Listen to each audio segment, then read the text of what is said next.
Hi, everybody. Happy February. Oh my goodness. Can you believe it? It is February. Let me get this music turned off here on my computer so that I can hear myself think. How in the world are you? Getting situated here. I am so glad that you are here. It is 7:55 and we are on just a scotch early. And that is so that we can do our drawing from our VIP attendees for last month. So let me review for you. We have this gorgeous 532 page catalog. Y'all look how big this is. Absolutely beautiful catalog and a Clyde's garden planner. I guess it's a ladies homestead gathering garden planner for this. Now, these names are all the VIPs who attended our January gathering. So hang tight. Let me get the correct wheel of names up. That is not it. Okay. Here we go. We're starting out with the January VIP attendees, just like normal. So here we go. That's who this is. This is all the January VIP attendees. Good luck. Here we go. I've been told there's a delay, so I'm not gonna announce it, but just a 1 second later. Carol Patterson, congratulations.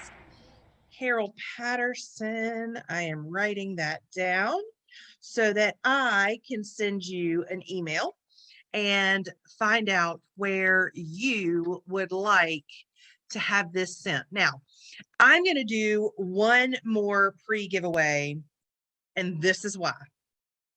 Last month, we had a disaster with the all attendees giveaway. If you attended last month, you saw what a disaster it was when I tried to spin the wheel and then Norton did something crazy and my goodness, the wheel was gone. And that's a wheel that I have to create on the fly during the gathering. While you guys are learning, I'm creating this wheel. So there was no way for me to redo it on the fly. Bonnie, I'll answer your question in just 1 second. So I tried to do it in between gatherings and there was another glitch. Y'all, I'm telling you, they do not want me to give this stuff away, whoever they are. But I've got a 2-pack. This is what we were gonna give away to all attendees from January. This was the 2-pack of the Grit and the Mother Earth News that my husband opened. I told you all about last month. So this next wheel that I'm showing you, this is everybody that attended last month. So if you attended the January gathering, then that is who is on this wheel. So I'm spinning for the giveaway from last month because I tried and I was going to do it and put it up on our online community. It just didn't work. So this is all attendees for last month. Let's spin the wheel and get it going here and see who the lucky winner is from last month. It is Sarah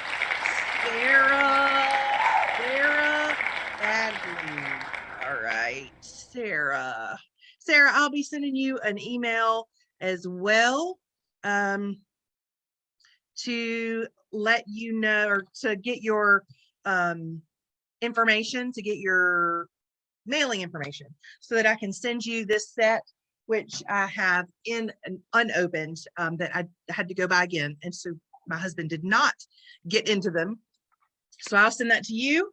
And then Carol, I will get your mailing address and I will get you your catalog. Yes. So what is going on? Well, it's February. Who's got snow? Y'all tell me if you've got snow. Tell me in the chat. Tell me where you're from. Tell me, do you have snow? Tell me, have you got sunshine? Is it cold where you are? It's cold here for South Carolina. We don't like it. We've had 2 snowfalls recently. We usually only get 1. But people are saying snow everywhere. It snowed this morning. We've got Ohio, Oklahoma in the house, Kansas, Denver. I have a friend in Colorado, Leslie, and he was putting pictures all over Facebook about all the snow. So yeah, so everybody, welcome. I'm so excited you're here. Okay, so let me tell you what's been going on, because now it's 8 o'clock. We do get on 5 minutes early, just 5 minutes early. Diane, I see you have your hand raised. If you want to put your question in the chat, or if you're just saying hi, hi. If you're not saying hi, put your question in the chat now, and we'll figure it out. So yeah, we get on 5 minutes early. Ginger, I want to hop in there. If you have a question, please use our Q&A feature so that way it does not get lost in the chat, because as you see, everybody's posting in there, saying what kind of weather they've got going on. So that way your question doesn't get lost. Use that Q&A feature down at the bottom of your screen, please. Yep, she's absolutely right. She keeps me in check. That's my bouncer, Jessie. Y'all probably all know her from the Breakout Rooms. She is awesome. But yes, so we get on 5 minutes early. And what we do in the 5 minutes early is I get to run my mouth a little bit extra, and we do the giveaway from the VIP attendees from the previous month's gathering. Now, all that means is, well, not all that means, but if you're a VIP and you attend a gathering, you have actually 3 chances to win every month. You've got the all VIPs giveaway, which we always give a magazine bundle away to a VIP member, regardless of whether or not they're attending. That's one of our VIP perks. We give away a magazine bundle. Then we do an all attendees giveaway. So if you attend, regardless of whether or not you're a VIP member, you're entered into our all attendees giveaway. And then we do a 3rd giveaway, which is only for VIP members who attend the gathering. And the reason that we have to do it the next month is because I have to run a report from Zoom, from our Zoom account, that tells me who attended the meeting. Then I have to run a report from our website, from our database system, to tell us who is actually a VIP member. Then I have to compare the 2 reports. So this is not something that I can do on the fly, because I can't run the report from our gathering as to who actually attended until after it's over. So, excuse me. So I have to do that afterwards. And then we do the giveaway live, but we have to do it the next month. So anyway, that's why we get on a little bit early. You don't miss anything. And even if you aren't here, if you were here last month and you won, I will send you an email to get your mailing address for now. But we are changing the registration page to include your mailing address. And that is simply because of the fiasco we had in December, because we gave away so much stuff. And I still haven't gotten addresses for everybody that won stuff from the December gathering. So what we're doing now is on the registration page, we are asking for your address. The only thing that will be used for, only thing, I give you my word, is that if you win, we will use that address to mail your prize. So if you want it mailed to your place of business, put that address down. If you want it mailed to your mama's house, put that address down. If you want it mailed to your PO box, put that, whatever, wherever you want your giveaway mailed. If you win, put that address in the registration. I don't care where you live. I don't care any of that. It's where you want it mailed. I hope you know by now, if you've been to a couple of these, that we don't bombard you with emails. You'll get a reminder email. You'll get a follow-up survey. You get like 2, maybe 3 emails. I think you get 2 reminders and 1 follow-up survey after you register. So, we don't even capture, I mean, we don't use your emails for anything. You register with an email, but that's so you can sign on. So I hope you all know by now we're not using your information. South Carolina in the house, whoop, whoop. I see you guys popping in as you're going through, and I love it. So keep them coming. Tell me where you're from if you haven't already. But yes, so that's it. That's my rambling. And so tonight, we have all our regular stuff to do first before we have our speaker speak. So, Cyndi Ball, where in the world are you? Trying to find my buttons. Okay. Here I am, Pennsylvania. I am in Pennsylvania. Hello, we are going to go over our purpose statement and our mission statement. And like I always say, I wish I could call on somebody to tell us what it is. Our purpose statement, why the National Ladies Homestead Gathering even exists, is to empower women through homesteading. And I want you all to know, how do we define homesteading? Anything you do at home instead of going to the store. So that kind of embraces all aspects of homesteading. And our mission statement is to share knowledge, build community, and grow friendships. And so that's why we are here tonight, is to accomplish all of these. I have some super exciting news for you tonight. We have been hard at work on trying to come up with more benefits for our VIP members. Our VIP members are those who have pledged their loyalty to the National Ladies Homestead Gathering and have paid for a membership. It's $35 a year. And we're adding more and more benefits because we would like to see more VIP memberships being paid for. So tonight, what I want to announce is we are going to start a book club. And our first book club that we are going to hold is going to be led by Esther Arkfeld. She used to be one of our regional directors, and we kind of changed things around a bit. And Esther is going to do our very first book. So this is kind of a pilot program to see how it goes. And if it's received well and it goes well, then we are going to try and do a whole bunch more. So if you have a particular book that you love, or you wrote a book and want to do a book club on it, then let us know. The first book is going to be Food Storage Made Easy. And I know there's some chapters that have actually done in chapter or face-to-face book clubs using this book, and we've heard great things.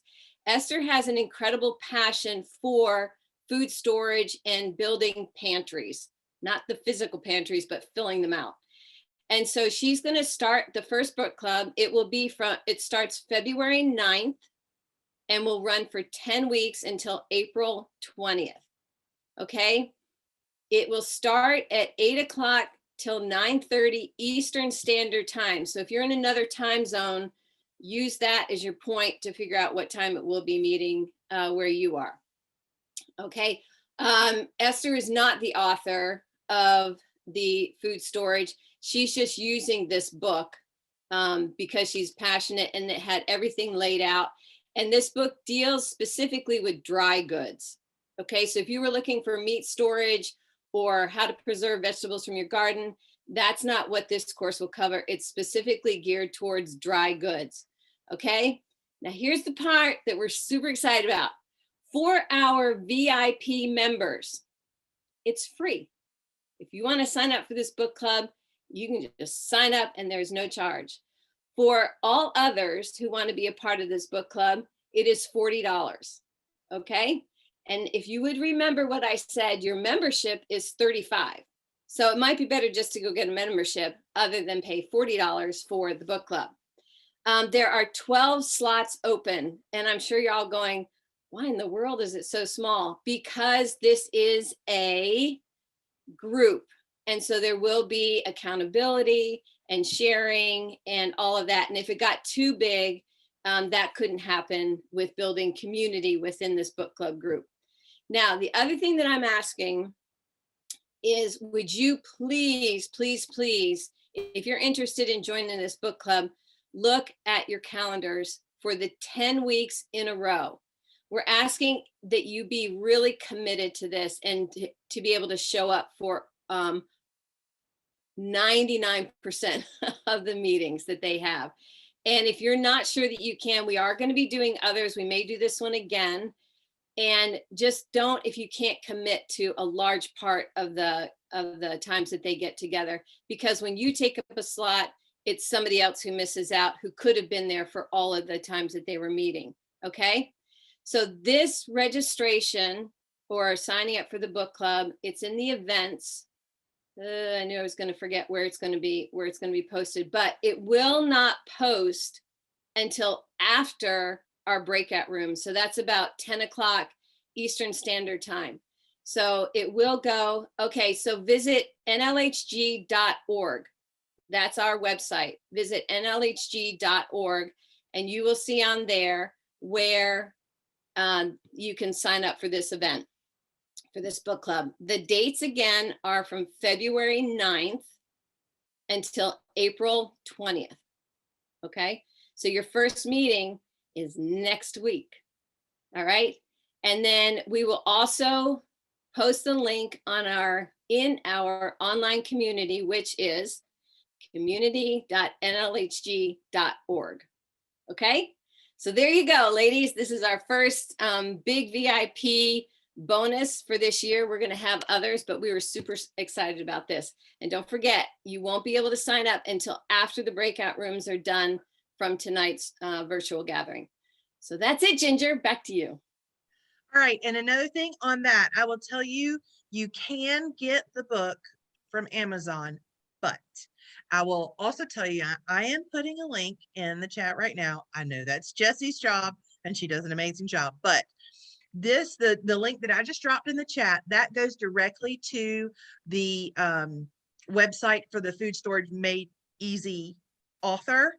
And the book is $5 cheaper if you order it directly from their website. And you will get a digital copy. So if your physical copy, even because we're starting next week, so if your physical copy doesn't arrive in time when you order it, you still got the digital copy to get started with. Plus, you'll be supporting more of the little man than the big box store. So you may get the book wherever you like. We are not affiliated. We don't make any money no matter where you buy it. Unless you're using Amazon Smile, and then we'll get a teeny tiny little portion. But Ginger, we do have a few questions in the Q&A. One said, will the book club overlap the NLHG national Zoom calls? The national virtual gatherings. Mhm. Okay, we have taken care of this because it is on a Wednesday. So I notified Esther, and when you all meet next week, you will figure out what you're going to do. So either you'll meet on the Tuesday before the national virtual gathering, or you'll meet the Thursday after, just that first week of the month. Okay, so we'll be taken care of. It's just most Wednesdays were easier for her. Okay, but it has been addressed, and Esther will talk with you once we have everybody signed up for the book club who will be in the book club. Awesome.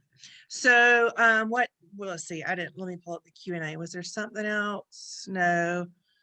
When is it going to start? Okay, so again, the dates are February 9th. That's next Tuesday.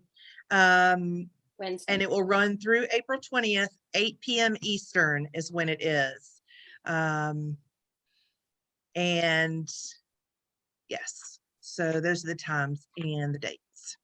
So yes. Again, like I was saying, we don't have an affiliation with them. I just know that the book is $5 cheaper on their website, and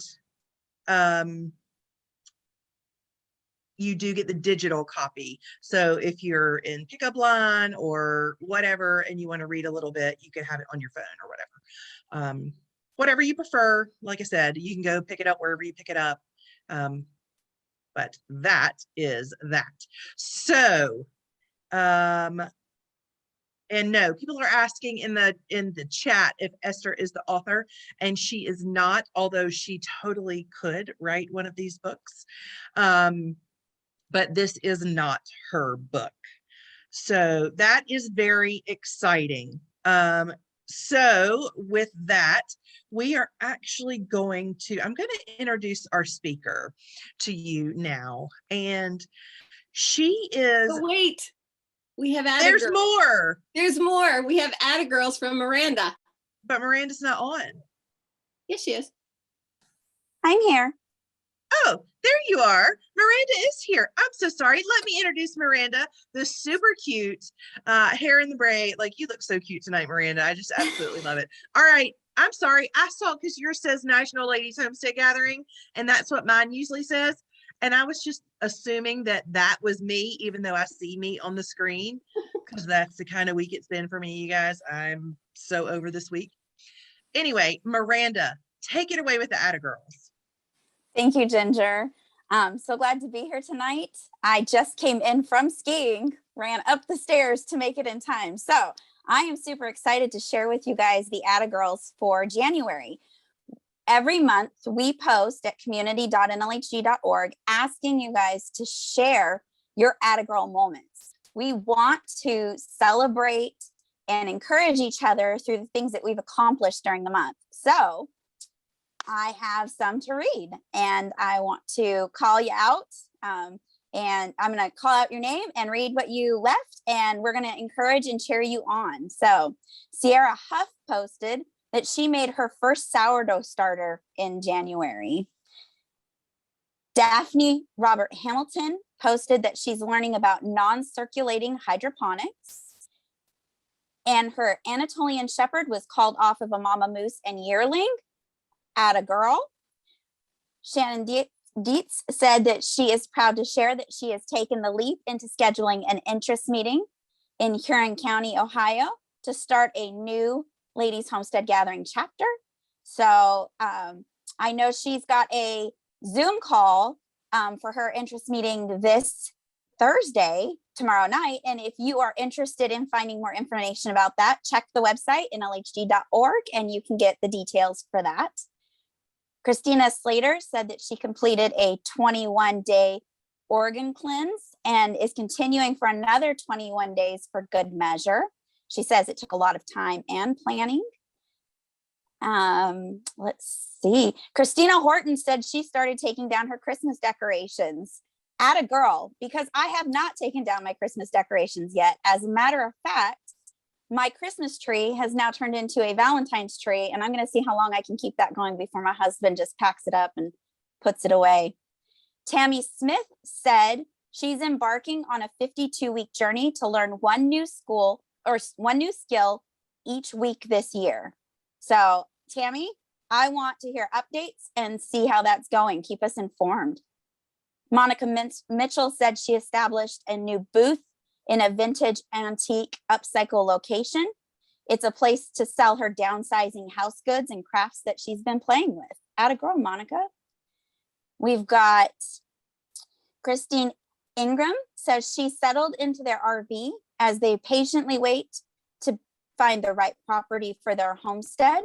It's been so different this winter for her, coming from California to Idaho. And they are super excited about figuring out RV living and working remotely. And you know what? Atta girl for being where you want to be and getting it taken care of. So that's fantastic. Lindy Bryant said she finally got all of her seed packets organized. I don't know about you, but I have been itching to put my hands in dirt, and I have to keep reminding myself that it is 15 degrees outside and not the time to start seeds yet. Jana Bell says she planned her garden and bought her seeds. She also labeled some tinctures and will be setting up her online shop to sell her herbal care skin items and tinctures. Diane Kelly says she planted her first hydroponic herb garden. So far, so good. 6 fresh herb plants growing while snow is outside. Atta girl, that's fantastic. And then we've got one more. Ann Miller said she attended the American Pastured Poultry Processors Association conference. That is a mouthful. To convince herself that she wants to do this as a business and learn how to scale up. Atta girl. Atta girl. I love that you attended this to encourage yourself to take on more. That is fantastic. So if you have a chance tonight, pop on to community.nlhg.org and look for our January Atta Girl post. I'm going to bump it up to the top so you can find it easy. Post what you've been up to the last month so we can encourage each other and share our accomplishments. All right. I cannot believe y'all have been busy little bees, and I love it. I love hearing these Atta Girls. We are in a time of transition and on our homestead. And so it's just encouraging to me to hear all the stuff that y'all are doing, because we are in a time where things are not going anywhere right now, but that's okay. That's okay. Seasons, right? Everybody's got a season, and this one for us is just different. So atta girl to all of you. Please do share again our website, our online community. If you are not a member of our online community, you need to get there because it is so good. And it's a place where you can talk about all your homesteading stuff and not have to worry about the police, the thought police getting on to you, or the whatever police you want to call them, about what you say. So again, that's community.nlhg for National Ladies Homestead Gathering.org, community.nlhg.org. Jesse's been dropping that in the chat, so if you haven't seen it, you can scroll back through the chat and grab that. All right, so now what I was trying to do before, when I thought I was looking at myself, it was really Miranda. Let me introduce our speaker to you. She is somebody that we all know and love. She is a homesteader. She has the heart for all of us and for our mission here at Ladies Homestead Gathering. Let me bring to the stage somebody who needs no introduction to this crowd, Ms. Cyndi Ball. She is an author. She is a speaker. She has a small business. You can find her at Homestead Profitability, right? Mm-hmm. And she's going to tell us all about that because she can do a way better job than I can. So I'm just going to be quiet and let her take over. And she's going to tell us all about agritourism and using our homestead in a different way than people traditionally think of when you think homestead. Thank you very much. I just want you all to know I am super excited about this topic. I love to talk all things homestead, but especially homestead business. And so what I'm going to do is I'm going to get right to the PowerPoint. If you have questions, go ahead and put them in the chat. I don't mind being interrupted. Ginger, put them in the chat. Let's put them in the Q&A feature so we can make sure that everyone gets answered, please. Okay, see, she keeps me in line too because I don't do this techie stuff. But I am going to share my screen and make sure that this works. Oh, share. Hold on. I did it. Okay, so here we are, agritourism. I'm going to go ahead and just get started with this. But the first thing I wanted to do is, why isn't it scrolling forward? Oh, hold on. Here we go. What is agritourism or agri-education? You can put agri in front of most anything today and people are understanding it's on a farm or homestead or even a ranch. And so agritourism is any activity carried out on a farm or homestead or ranch that allows members of the general public for recreational, entertainment, or educational purposes to view or enjoy rural activities. Okay. I just have to point out, this is one of my favorite cows, Daisy May, and she's a Dexter, and she was a fabulous mom, and I milked her. She was my first one to learn how to milk. Okay, my journey into agritourism, and when I started, it did not really have a name. It was just, we're going to visit a farm. And so the way we got into it, I had started homesteading way back in 1990. Okay, we lived in the Pacific Northwest, and that's where I got started. We just lived on a tiny lot of land in a suburban neighborhood. Then we moved to Santa Cruz, California, and we were in the rural area there and got involved with a phenomenal 4-H club for 2 years. And then from there, we moved to Georgia and hit it big and had almost 7 acres of land. And I was like a kid in a candy store because I'd been researching and studying and, getting ready for whenever we ever got land. So we got there December of 2002. So really, I say we started 2003, although I did buy sheep right away because I knew nothing about them and I thought they were cute. So we started right away getting pigs because I wanted pork for my freezer. And I figured out that it was cheaper if I bought a couple of them, plus they do better if there's more than one. And then I would sell the rest to people that knew us. So we had what I called a pig potluck. So if you bought a half a pig or half a hog, then I invited you to the farm and you brought a dish to share. And then afterwards, because I thought everybody should really appreciate the pork on their plate, the guests had to help us round up the pigs and get them into the trailer. And most of them thought, oh, piece of cake. They were a little bit concerned when I told them it would be best to buy their clothes from Goodwill and bring another pair of clothes and throw the clothes that they had worn to catch the pigs into our fire pit. So there was some concern there. But that's really where our agritourism started. I remember we had one guy and he weighed well over 350, and we had set up the fence line. We put a fence on the other side. So we made like a channel that the pigs could go through, and they got to a certain point and then they turn around and go back. And this guy hops over the fence in there, and he's big. He's like, I don't know, 6'6", and like I said, 350, something like that. And he's like, they're not going to get past me. And he stands there. And if any of you have ever worked with hogs at, 350 to 400 pounds, took him right out and flipped him. And he got up like unbelievable that this hog had just done that to him. So needless to say, people had a greater appreciation for their pork after they helped us get them on the trailer. And then in 2008, I had a pony club that was just down the road from us, and she saw that I was doing stuff really differently than the typical farm in the South. And she said, can I bring my pony club to your homestead? And I said, no, because really I created this homestead and we were growing food for us. It wasn't like for the general public.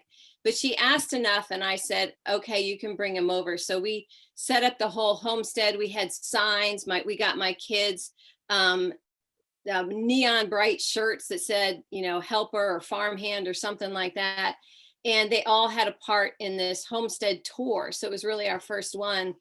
And I was enamored watching the children touch a sheep for the first time, pet a cow for the first time, pick up a warm egg out of the hen house. And I thought, oh my word, there is something here. And so I went and pled my case at the extension service and said, this is what I want to do. I'm going to start teaching classes and all that. And he told me I was nuts, that we lived in an agricultural area and nobody would come to my classes. And he even apologized to me when I left the door out of his office. And he said, I'm really sorry to be so negative, but I think you're wasting your time. Nobody's going to come to your classes. And the other thing is, there were no other females that I was aware of that were doing what I was doing. So A, I was doing things differently, and B, I was a female in a very male dominated career or field, no pun intended. So anyways, I decided, he said no, I said yes, and I went ahead anyway. So 2009, I held my first chicken class. And because I'd had enough people that had been by the farm that were like, I want to learn how to do this, but I don't know where you go to learn this stuff. So I started teaching classes, and that was it. I started doing homestead tours and teaching classes. I taught everything that I knew that I had learned up to that point. And it was so much fun, like so much fun.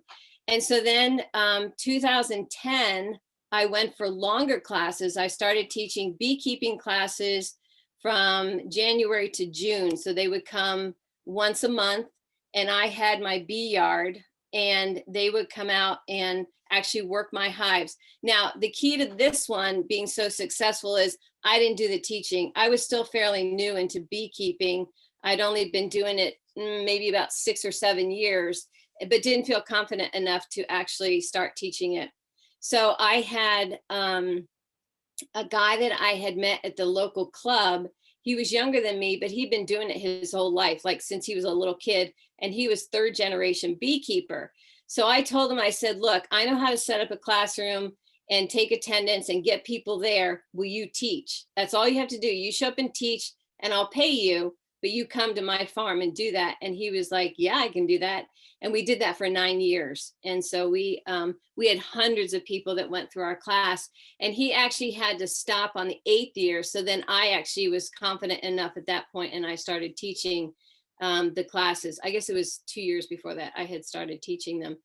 And then 2011, this is just an idea. I wanted to give local meat, grass-fed beef, that's what we were raising, to the school system, because I knew that, you know, the kids weren't always getting the best. We were in one of the, I won't say poorer areas, but lower income maybe where we were. And so I offered to do this. I worked with 2 different elementary schools, the one that was in my town and then one in the town next to us. The principals were amazing, amazing. And so we did a whole week, and I called it Cows in the Cafeteria. And so it was, oh my gosh, they borrowed the Chick-fil-A cow. Somebody had a connection. So this cow would, you know, roam through the halls, and they had Meet Your Farmer, and they did facts about, you know, raising your own meat. And then we actually served the beef in the cafeteria to these 2 different schools on 2 different days. And it was just so fun. We took pictures, the media was there. It was great. The education for me was nobody had ever done this. Like, I donated the meat there, and I had the education system that said, no, you can't do that. I had the USDA, and they were like, we're not sure. And then of course the Georgia Agriculture. I had to go to all 3. And because I was selling to the public by this point, I had all the USDA certifications and, you know, tests that they were doing.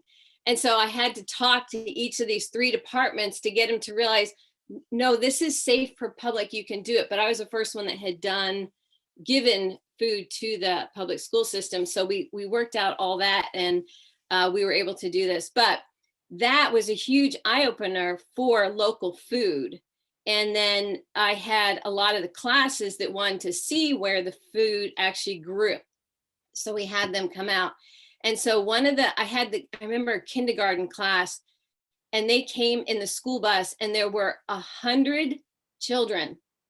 And I thought, oh my gosh, I only have 7 acres. You know, it's not that big, plus all the teachers. And we had some parents that came, but I said, yes, let's go ahead and do it. It was $7 a kid. So in 2 hours, I made over $700 from one homestead tour at the farm.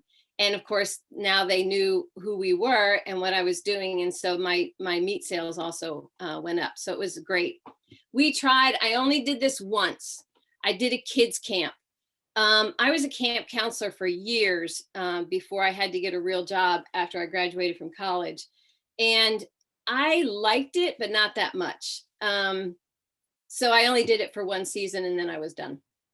The one thing I did I did a beekeeping camp for juniors in the summer. And so I took 7-year-olds and older, and they were with me for a week. That was fun. I really liked that because I love beekeeping. And so it was really fun to teach them. Okay, that was 2010, 2011.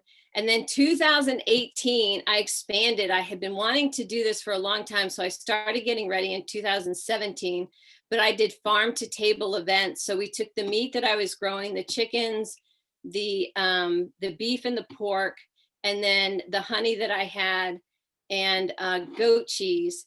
And I had worked with a chef at a local restaurant. He bought his beef from me.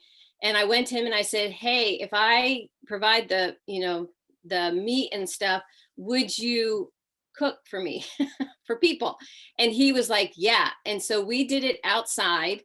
It was a little stressful because I did not have any covering. So we had to do it outside. And it was amazing. People were blown away by this. And it was really, really fun. And then the other thing that I opened in 2018 was an Airbnb. I had always wanted to have people come to the farm and have that experience. And again, loved doing the Airbnb. I did that for a couple of years. So that's most of what I had gotten into as far as the agritourism or agri-education for my homestead. The first thing that you have to think about is your insurance. You cannot just get that. I had so many women that would come to me and go, oh, well, all I need to get is that umbrella insurance. That's not it. It's not going to do for you. When we first started, the only insurance company that would cover us was Lloyd's of London, and they'll cover almost anybody. We paid out the wazoo, and it wasn't using sharp knives. It wasn't, being fire. The thing that was their greatest concern is that I had children on my farm working with bees. That was the thing that was, that ticked them, not ticked them off, but like raised the red flags. And so we did have to pay a lot, but it saved us. So nobody could come and sue us and take our farm and animals and the house and the children and nothing else. So check that out. Now that was way back. Now it's much more common. So it's easier to find somebody who will insure you for agritourism or agri-education if you're having classes and stuff on your homestead or farm. But that's really important. Make sure you check that out first before you start inviting people onto your property. Gosh, you just don't want to take any chances these days. All right, the second thing was make sure that your homestead is presentable. You want your guests to be safe. There shouldn't be tools lying around, your equipment. If you don't want kids touching it or climbing on it, you need to put it away someplace so they can't get there. Make sure you have clean aisles and it looks neat. Here's the one thing I learned. We get used to how farms are. Like, we know animals poop. We know that things smell. We know that there's, things aren't always neat and tidy because you can't keep up with all the weeding that has to be done. But people don't know that who don't live on a farm. They expect them all to look like what they see on TV. And so this is a huge area if you want people to fall in love with your homestead and want to come back again and again and again, and you want to create that loyalty with them. And it needs to be that way no matter what season it is. So of course, this was spring, this was summer. In Georgia, I was really careful when I would and would not do tours. I was not going to stand out there in 90 or close to 100-degree weather telling people about my animals and what a homestead is. When I'm dying, these kids were not going to have it. And so I only did homestead tours from end of March until the middle of May. About Mother's Day, I stopped because it got way too hot for that. So that's something to consider in your area if you're looking into this, is when are your best months? Remember, you want to put your best foot forward on all of this. Okay, so then all these years that I've been doing this and all that I learned, I wrote a book. It's called Simplify Your Homestead Plan. Basically, this is a book of all my mistakes, or most of them. Most of them are in here, not all of them. It wouldn't fit in the book. But this is a great place to start. It asks a lot of questions if you're not sure of what you want to do on your homestead. It also helps you ask questions about, are you an introvert or an extrovert? If you're an introvert, like a real introvert, maybe homestead tours aren't the best for you. There's other things that you can do, but maybe it's not homestead tours. And so anyways, this book was written with all that building a business in mind, but it's the real basic things that you need to do to get your farm ready for starting a business. All right. There we go. Okay. Who will come to your homestead? Everybody. If you open up your farm, people are so curious and they're so removed from it that they will come. You open it, you build it, they will come. Children especially, moms are always looking for something to do with their kids. And I had children of all ages, babies, adults. I had somebody come in, this lady who has a microphone right here. She actually has her PhD in chemistry, and shearing sheep is her hobby. And she was passionate about it. And so she was my once a year friend, and she would come out once a year and she would shear for me. And I had people ask me, they're like, gosh, I've never seen a sheep sheared before. And I said, well, come out. So then I had sheep shearing days at the farm. And so they would come out and could actually watch when my sheep were sheared. And it got too big and I couldn't keep it on my farm because there were more people that wanted to come. So I was going to shut it down. And the chapter that I was the president of in Statum, Georgia, they were like, no, don't shut it out. Let us take over and we'll do it here at the community center. So then this became an LHG event, and we did it for many years after that. And we sheared sheep and we sheared llamas, and we had all kinds of demonstrations, and it was very fun. People really looked forward to coming out to we called it sheep to shawl, is what that was.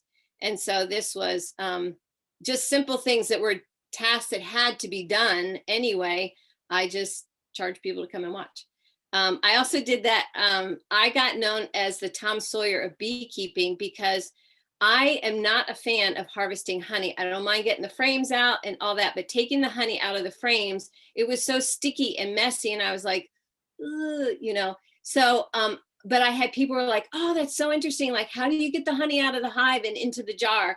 And I was like, really? You want to know? And I said, for $20, you can come and help me do it. And they were like, great. And so when I would teach at these beekeeping institutes and I would tell people that, and they're like, people pay you to harvest your honey? And I said, yeah, it's great. They do it all, even into the jar. And so a lot of people took that idea. A lot of beekeepers took that idea afterwards. But it's the simple things that you do that people find fascinating, where to us, it's like, oh, we just have to do this every single day. And this was our very first farm to table. And this is one section of my farm that was actually flat. And then I built an outdoor kitchen. You can see that on the left there, complete with a cob oven. And so this was super, super fun. Got rave reviews, sold out every time that I did one. And it was a lot of planning, but it was a lot of fun. I really enjoyed it. Okay, so other groups that are going to come out. So you've got your school groups, that's pretty typical. Your clubs, just look at clubs in the area and they want to come out. Homeschoolers love it. And I had 2 offers that I made to homeschoolers. If they were younger kids, we just did a general tour, like they saw all the animals and things like that. Some homeschoolers, they were studying certain things, like they might have been going through the Laura Ingalls. And so I would focus more on that, or there was something else in particular that they were learning. And so we would focus on that. And so you could kind of adapt your tours to what they needed. Private schools, I had a private preschool that came out, I think almost every year that I did tours. And every year they, at first it was just the children and a couple of teachers. And by the years, you know, afterwards that I was doing it, I almost had more parents and grandparents than children that were coming out because they wanted to come see this, you know, homestead tour that we were doing. Universities, I had, I was friends with some of the professors that were there in the vet department, and they would bring their students out either to look at my animals and to do some things with them, or because I was running such a unique, diverse homestead with multiple species, they wanted to know how that would be done, because typically your larger farms are monocultures. So it's all cattle, you know, or all sheep or something like that. But I was running lots of species at one time. Church groups, it's a great, like a youth group kind of activity that they would come out, families that would come out. And then I actually had several groups that had children from troubled kids that would come out. I had one that was like a detention home, and they had the kids come out and they would, okay, thanks. They would work with the kids. I mean, they had work to do when they came there. And the same thing for this troubled home, the kids would come out and they would work. And that was their thing, was they had to work, and the kids loved it. I had one group of kids that came out, and they were from a detention home, and the boys were begging me to adopt them. And they said, we will work for you every day. Just can we live with you? Oh my gosh, broke my heart. I would have taken them all. Okay, so here's some quick questions to consider. First of all, if you're going to run a homestead tour or agritourism on your place, you need to find a place for rain and or heat. Okay, people need to get out of the rain or heat, so you need to have a place for them to do that. A bathroom, you need to have a bathroom. I started this thing in Statum because there were so many of us that were homesteading, and we called it the Statum Homestead Trail. So we did it in spring and fall, and there was like 6 of us that were part of it. And we had a map, and we did a lot of advertising. And so people would go from farm to farm to farm, and we each like had different specialties. There was some duplication, but then we had something that was unique to each farm. And so they would go around. I'd seen something like this on the West Coast, and it was called the Fruit Loop. And it was a loop that you took through the mountains, and it was all fruit businesses, but they all had different fruits that they were selling. And so we just took that concept and made it the Homestead Tour. So what we did for that is a lot of them, I had an indoor bathroom at this point, but a lot of them made outhouses, and people loved it because a lot of times they'd never used an outhouse before. If you're going to have school groups, you need to know that you can get buses down your driveway. It was a trick for me. If I had known I was going to get into agritourism when we started our homestead, I would have planned my homestead out differently. But we worked with what I had, but we did work it. I was at the end of a dirt road, and I was able to get these massive school buses in and out. Pricing, make sure that you have a price that you're comfortable with. And so this one, it says how many in a group. When I first started, I was like, oh, there's only 3 in your group. Sure, you can come. Well, at 7 a piece, I was only $21 for 2 hours. And I thought, nah, I need to be making more time than that, because that was time away from me actually working on my homestead. So then I bumped it, and it was no less than 10. And so $70 for 2 hours, so $35 an hour, I could do that. I mean, and feel really good about it, and feel like I could give them that time without watching my watch going, oh my gosh, I got to go. The other thing too is set boundaries on your homestead. Don't let people just run all over the place with it. Because I would have kids that would start running into flower beds. And the other thing too, I had, I think I have rules down here for guests. And 3 of the rules that I had is nobody could stick their hand into a fence. No one could stick their hand in an animal's mouth, and no running on the farm, because a lot of times they would see like the baby animals and want to chase them to pick them up. And that was not allowed. And of course, the last one has to be, and have fun. I had a little girl one time, and because I was pretty hard on the kids, and I was like, these are my 3 rules. And if I see you disobeying any of them or breaking any of these rules, you're going to have to go sit back in your car or on the bus, because these animals are my food and livelihood, and the plants. And then I had this one little girl, after we went over the rules again, and she raised her hand and she goes, and fun? Aren't we supposed to have fun? It's like, yes, you're supposed to have fun here too. And we will all have fun as long as you pay attention to the rules that I just set out to. I did not like collecting money. I didn't like anything to do with the money. So whoever was the tour lead, I had them collect all the money, and partly because they had more interaction with people. And then she collected it all and just handed it to me in an envelope, because I didn't, like I said, I didn't want to deal with it. I also had the rule with them. It was 1 adult per 2 children. I figured with 2 hands, they should be able to control them. Sometimes not, but most of the time, yeah. Animal signs, you can get these, at least we could in Georgia, at the extension office. And it's basically a disclaimer that says, yes, they have horses. If you walk in here and they do something horsey to you, it is not the fault of the owner. Okay. Now you need to know your animals also. I had a gigantic Boer goat. His name was Britches, and he was the best. I would let people come in with him because he was very docile. He just wanted to follow everybody around, but I would not let them go in with my cows because they all had horns, because I had Dexters. And I was like, no, we're not doing that. I also gave them takeaways, something that they would remember the farm. A lot of times it was wool. It was the discarded wool that we weren't going to use. And I would just give it to the kids. I would show them how to braid it to make bracelets or something like that, but they always went away with something. You can do discounts. I always gave a discount to the teachers, and then the person who was coordinating it, they were free. This also is a great place to sell your goods. So if you've got extra vegetables or you've got honey, and they wanted, especially if they wanted to learn about the bees when they were there, I would put my honey out, and I would just tell the coordinator, let your people know, bring extra money because I have things to sell. And I would list out. I sold a lot of meat to the groups that would come out there. And then the last thing is, make sure you really think about your walk. like I knew I would go in a full circle. So we would start at one place and we do a full circle and come back to the driveway where the cars were. And so really think through that. Another thing that I did was we would start in the flat area and I would play games that I made up that had to do with the animals. And one of the last things that they did was it involved a rope. And so everybody had to hold on to the rope to participate in this game. Well, as soon as we were done with the game, I took the end and I told the kids, don't let go. We're going to go like a train. And so they would stay on that rope and I would take them down to the next section. And they just thought we were still playing, but it was a great way to keep them kind of controlled and not running around through an area I didn't want them to run through. So these are the things to think about. And I know I'm going through this fast. There's just a lot to this.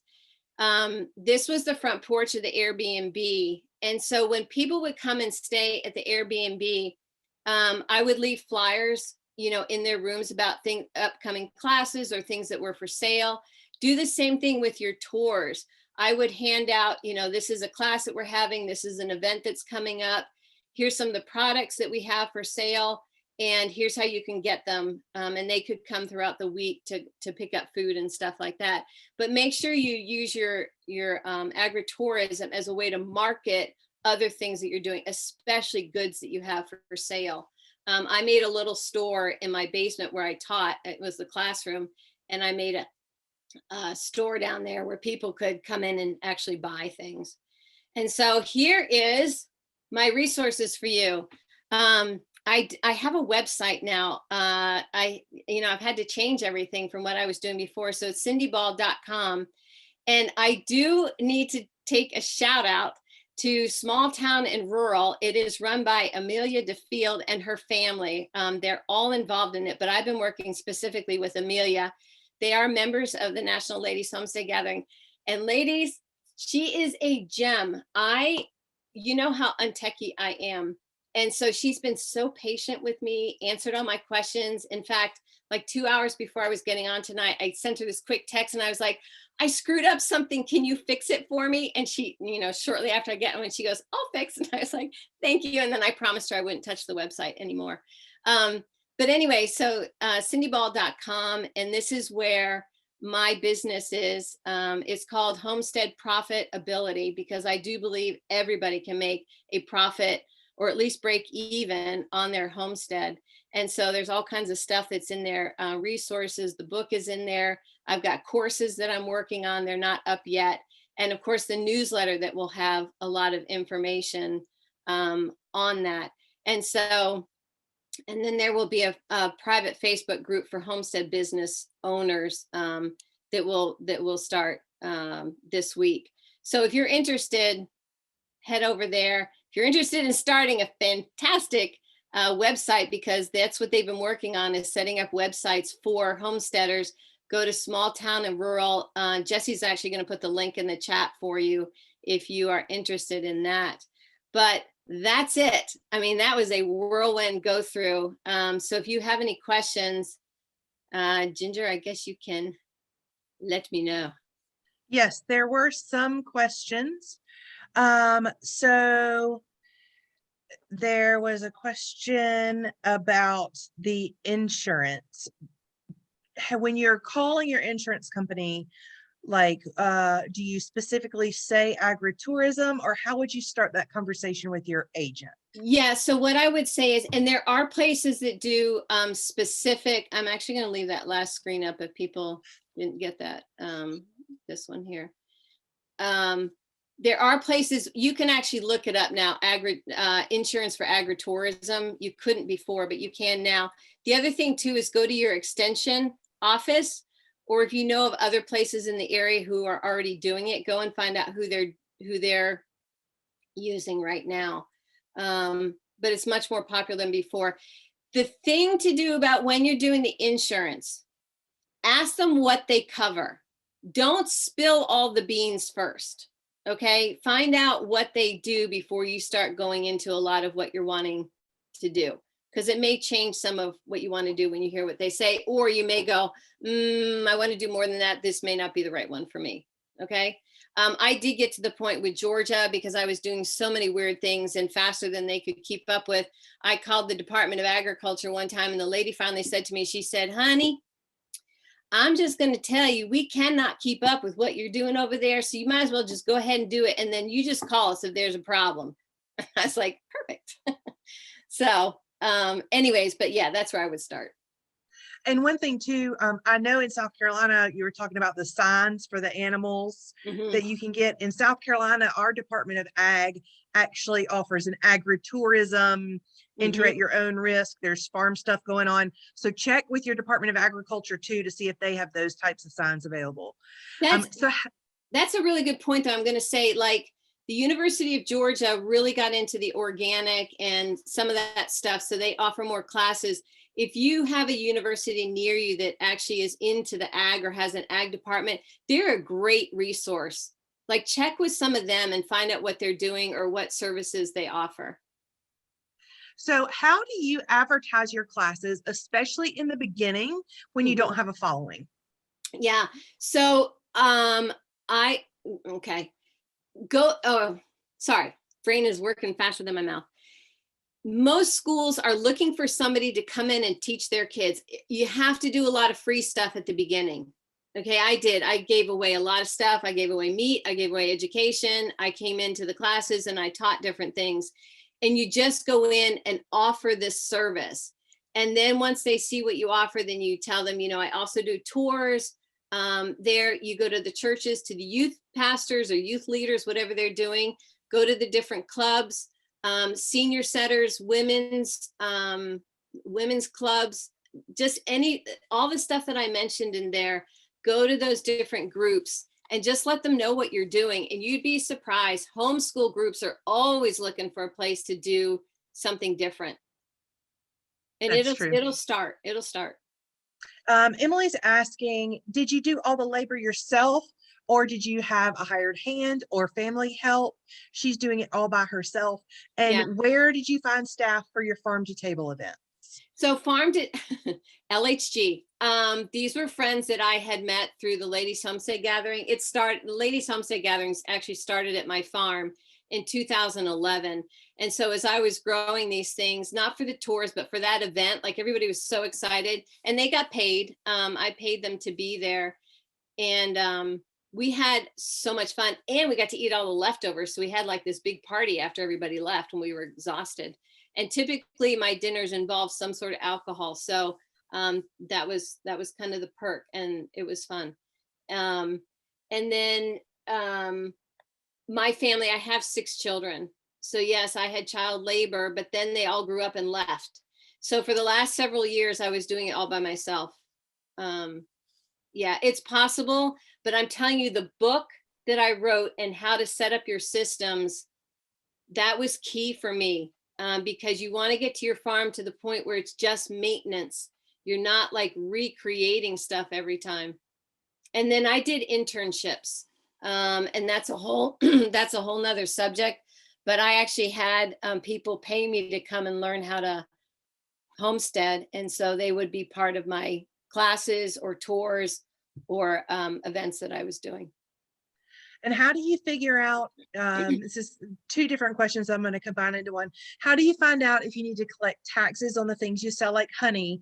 And what resources would you suggest to find out if you need certifications to sell things off your farm, like your honey or your cheese? Go to your ag department within your state. They should have everything that's on there. And I can tell you, your cheeses and meats have the most certifications and they're the hardest on them. Honey typically is not a problem unless you want to sell it in a store. Then you have to have a certified honey house where you extract it and put it into bottles. And then those are more fees that are there. But if you're just selling it from your farm, you're fine to do that. I also have an accountant. I don't like money and I didn't like figuring out all that stuff. So he was the one that took care of all that kind of stuff for me. I just said, here's what I made. Here's what I saved for taxes. You just tell me what to do. And so that's how we did that. Sales tax is typically like farmers markets. I started a farmers market and ran it for 3 years. And then I stopped for a couple of years and got involved with another one, but I was just a vendor. I wasn't running it. And so I collected my own taxes, but then, I saved them for when my accountant told me how much I owed.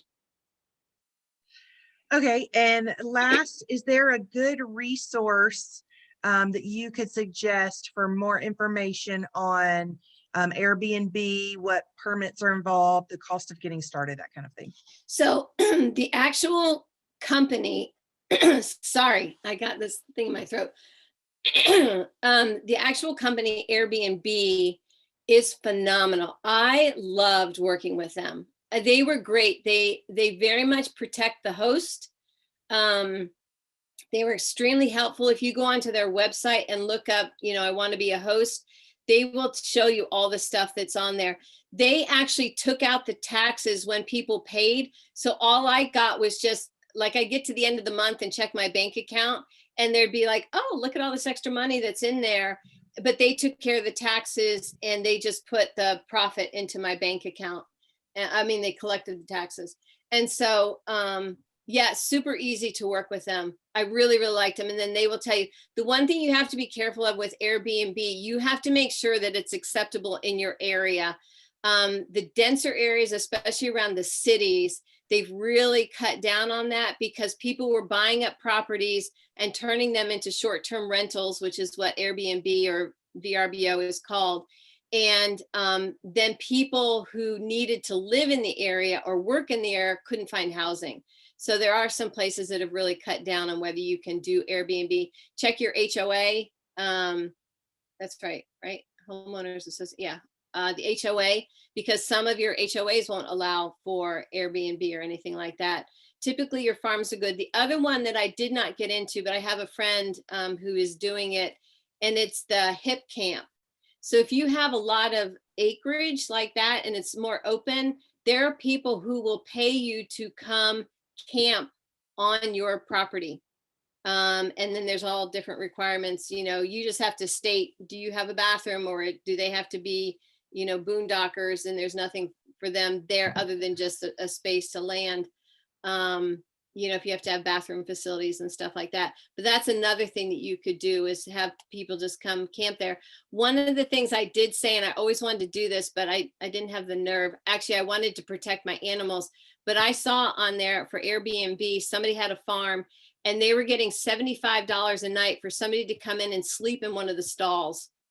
And I was like, they must really love animals. So there's all kinds of ways that you can do that though. All right, and the last one, because you all know that I'm an introvert, so I have to look out for my fellow introverts. What type of agritourism, if any, would you recommend for those of us who are introverts? So I mean, if you are passionate about your homestead, I would just be choosy about the groups that you bring in. I had senior groups that would come in and they were adorable. They weren't expecting a lot. It depends on how much you like to talk. And sometimes you just have to get out of your comfort zone, to do that. But maybe you do a couple a month instead of, I was sometimes doing several in a week. And, to do something like that. You could also do hire. Okay, here's the other one, more for introverts. If you don't mind doing the business side of it, hire your teachers. I had somebody who was really good, like the beekeeping guy that came in for a couple of years. And then I had somebody else who was a phenomenal felter. She made animals and stuff like that. I hired her to come in. So find people that are really good in their expertise. Just use your place as a venue and hire your teachers to come in, and you do the advertising, have the teacher do the advertising, but you use your place as a venue to do that. And then you don't have to talk as much, the teacher does. And if you had an older child, you also could probably. Oh my gosh, my kids all had to do stuff. Yep. So great. All right, Cyndi, thank you so much. That was a ton of great information. And so now we're going to talk about giveaways. So first we'll talk about the giveaway that will not happen tonight. Cyndi, don't go anywhere. Okay. And that is Oh, because yeah. she is actually in possession of our VIP attendee giveaway that will be given away next month. We will be giving away a copy of her Simplify Your Homestead Plan book. That will be given away at the beginning of next month's gathering. Oh, I guess I should turn my camera on. Yeah. Ha, sorry. We will give that book away at 7:55 next month. So in March at the first Wednesday in March at 7:55, we're going to give away a copy of Cyndi's book to all of you ladies who are attending and who are current VIP members. And how do I define current VIP members? Because I'm the one that gets to decide. It means you either are right this very moment a VIP member, or by midnight tonight, you have joined us as a VIP member, because I will run the report and it will catch anybody who joins in the 24 hours that is February the 2nd. So if you join by tonight, then you're in on date. Yay, Donna just joined us. Thank you, Donna. So Donna, you're in, even though you just joined, you are in on that VIP giveaway. So the VIP attendee giveaway is going to be Cyndi's book beginning of next gathering. So for tonight, let's start with our all VIPs. Now, if you're a VIP, except for Donna, because I already ran this report before. I'm sorry, Donna, you're not in on this, but you'll be in on it next month. We do, oh wait, these are, well, it's a magazine bundle. It's not going to be these magazines, but it'll be a magazine bundle. So let me pull up my all VIPs. This is not the right wheel. And I have too many tabs open. Does that drive y'all crazy? Like, who does that make insane that I have that many tabs open?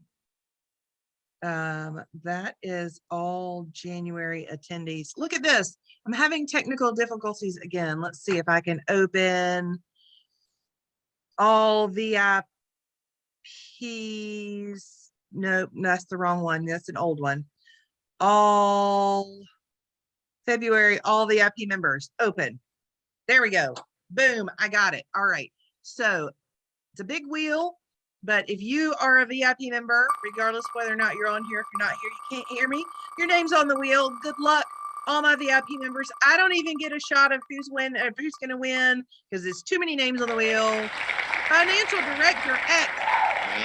I don't think so. Let's try again. One more time. Sorry about that. It's a report. I just run it and spin the wheel. So let's see who it's going to pull up next. Kristen Elliott from North Kootenai. That is all VIPs. Kristen, all right. I cannot remember if I had the addresses in the registration for this month or next month, but so either I will use the address, Kristen, that you registered with, or I will email you. So that's that. Our next giveaway is for all, yes. I just went through the chats, and so I was looking at stuff, and there was just one thing I wanted to add to this, because some of it I saw you were like, well, I don't have the land. I don't want you to be discouraged. You don't have to have the land. If you, and this is really where my heart is, if you want to teach workshops or classes, that's a great way to do agritourism. You don't have to have the land. All you have to have is the knowledge and want to teach. So there's another idea for you. Okay, I'm done. Okay. All right. So this giveaway is for all attendees, regardless of membership status. So if you attended on tonight's gathering, you are going to be on this next wheel. But let me tell you, wait, let me tell you what you won before you even won it. So whoever wins is going to get a garden planner. Somebody asked earlier, how do you determine when to plant? Well, you would use one of these garden planners, and it's got this neat little slider, and this line you do with the frost date. And I don't know why my thing's doing all funky like that, probably because it's reflecting the light so bad. But anyway, you'll get a Clyde's garden planner. Woo, and you'll also get, oh, there we go, it's a green journal and it says keep going. So this is an undated planner. Let's see if you can see kind of the week of, and then you got slots for the thing. Yes, April says she can't wait to use her plan or her Clyde's garden planner from before. That's right. If you've already got one of these and you win this, then it's a great gift for somebody that you love who loves to garden. So this is for the journal that looks like a ghost journal because it's green and I have a green screen, and the Clyde's garden planner. Okay, so we're going to share my screen. Actually, before we do that, I'm going to get it on the right wheel. Yes, February, all attendees. This is all attendees from February. Okay. All right. So here we go. Is everybody ready? On here, all attendees, your name's on the wheel. Good luck, good luck, good luck. April Hardman. All right, April. Congratulations. Just writing your name down so I know who I give stuff to.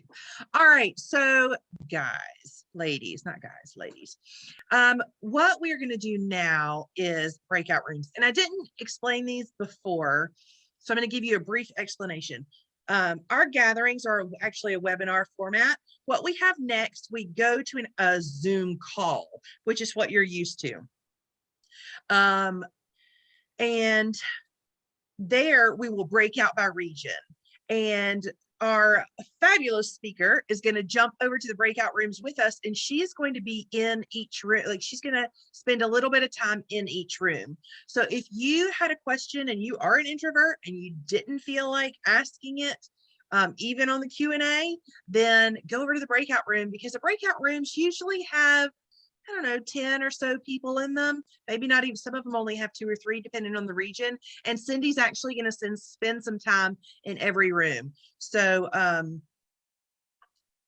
you can ask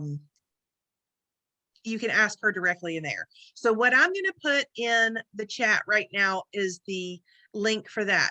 If you are not going to the breakout room, hang out here for 2 minutes after I post the link.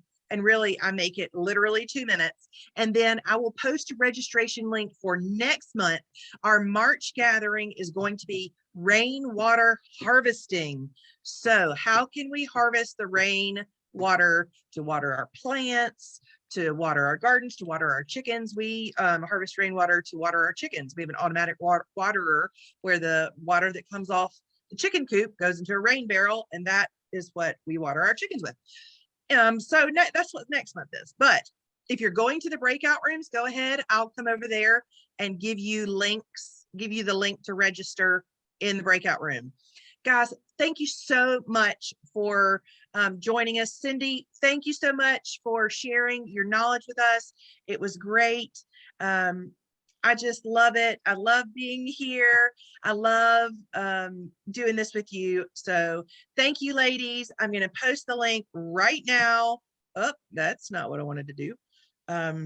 It is crazy how technology does. All right, the link is in the chat. Go to the breakout rooms. Have fun. I'll see you next month. If you're not going to the breakout rooms, give me 2 minutes. So at 9:15 p.m. Eastern Standard Time, I will post a link to register for the next gathering. If you're going to the breakout rooms, go ahead and I will bring you to the link over there. Bye, guys. Thanks for coming.